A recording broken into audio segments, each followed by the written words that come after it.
वर्ष 2016-17 में देश को एक देश एक टैक्स के तहत जीएसटी का ऐलान किया गया था।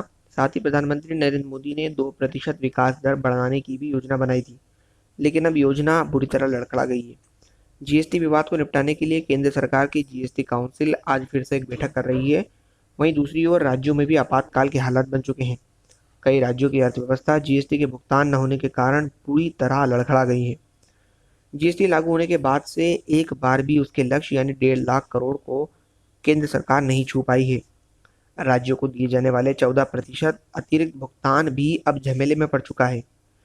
कुल मिलाकर जीएसटी की व्यवस्था बुरी तरह ध्वस्त होने की हालत पर आ गई है।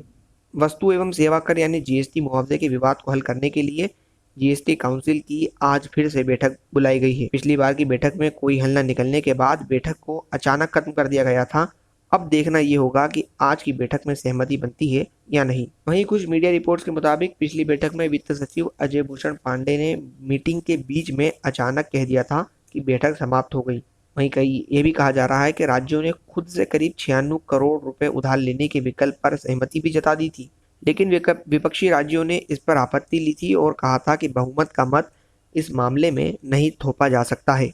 हम आपको बता दें कि भारत की अर्थव्यवस्था मंदी में जा चुकी है। दूसरी तिमाही में भी विकास दर -9% के लगभग रहने की संभावना जताई जा रही है। इस कारण केंद्र सरकार भुगतान न देने की स्थिति में आ जाएगी। वहीं कई राज्यों का बकाये को लेकर असहमति बनी हुई है। राज्यों ने वेतन बढ़ोतरी सहित दूसरे कार्य आपदा स्थिति में खत्म कर दिए हैं।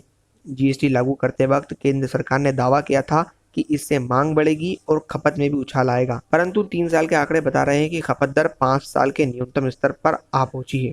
केंद्र सरकार की वित्तीय स्थिति राजस्व के कमी के कारण अर्थव्यवस्था बेहद नाजुक मोड़ पर खड़ी हुई है।